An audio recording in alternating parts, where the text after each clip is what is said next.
Sawgrass out from the 5th tee today. This course is pretty easy, for want of a better word, once you've got the stats to make it so. You can drive the green. This is another par 4.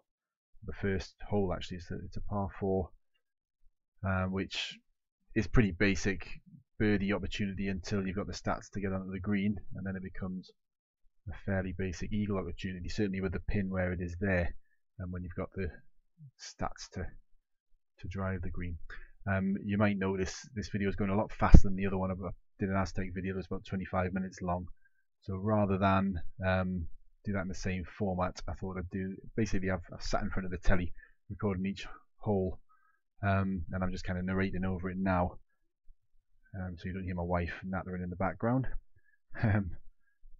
So essentially it's just so you can see the shots that I play. There's no wind, it's not particularly testing, but there's a couple of holes where you'll see the kind of shots it's possible to play where you might not think you'd be able to get on the green, and you can, or getting really close to the hole.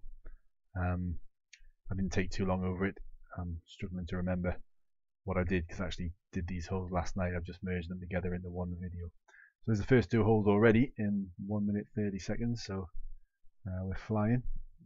It will slow down a little bit as the holes get more tricky. This is a par 5. The green on this hole is really heavily sloped away from you, so the best shot is to get close enough to backspin, which I've done here, and then just try and stop the ball dead. Backspin shots become a lot easier. You'll notice I'm using a red striped ball, which increases the backspin by 100%, so it doubles the backspin you get on the ball. Without that, even with a backspin shot, this ball would roll down the hill and potentially finish off the green on the left hand side there. With the backspin shot, we should see the results after I've lined this up. It's going to kick off to the right a bit, come back a touch with the wind, so it should end up pretty close to the hole. And it's going to, when I say stop dead, you'll notice when it lands, it'll probably kick off to one side or the other. As we see, it kind of jump back because it's on a big slope. The backspin is going to kick off in the direction of the break. You never see it stop absolutely dead unless the green is completely flat. There's an eagle on that par 5. You play this in the World Championships, and eagle's kind of required on the par 5s. A lot of the par 4s, a lot of the big players will be eagling as well.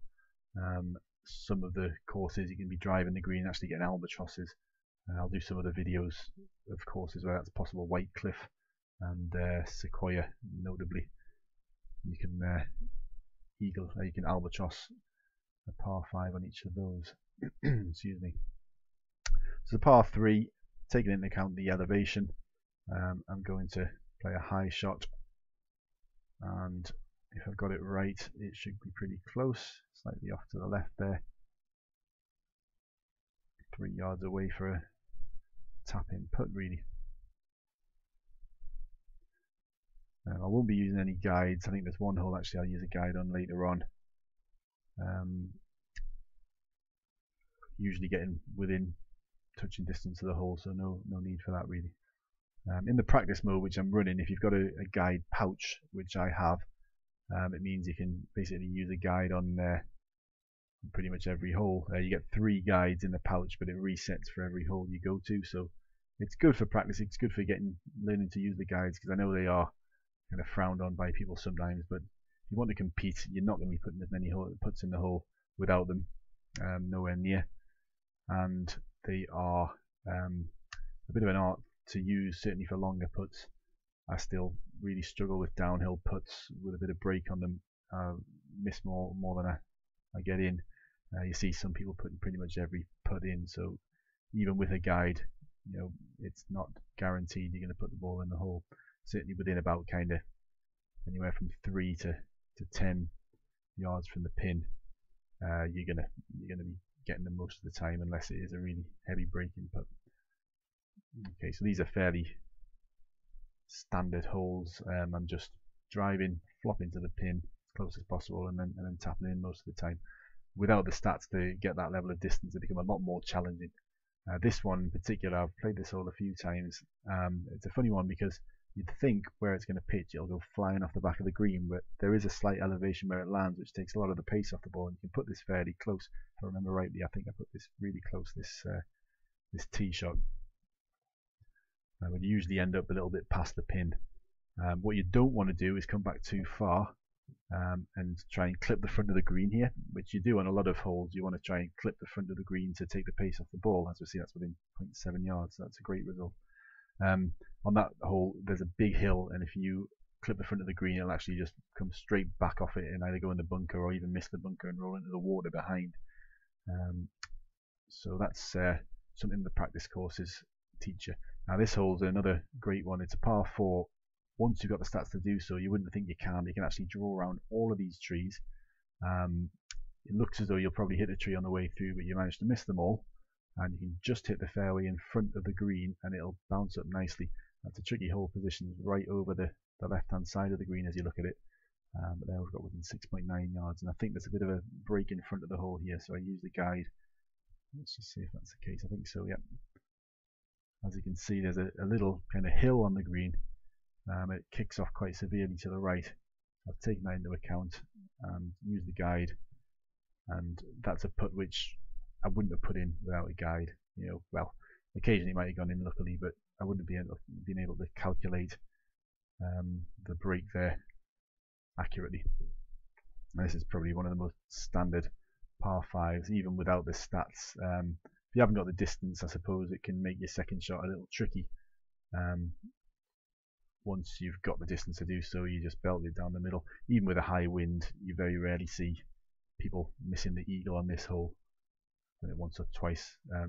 One common mistake is where the pin is there, just putting a bit too much power into it, and it can roll off the back of the green. But when you're using balls with backspin, like I am, even if you're not using a backspin shot, you'll see even though the green is tilting away from us, it's going to stop quite dead. So let's just see that there. Yeah, so that's another tap and eagle. So we're actually nearly finished the walkthrough there. So where the Aztec one was 25 minutes, this one's going to come in around about 8.5 minutes. So you can always pause it and rewind to watch particular holes.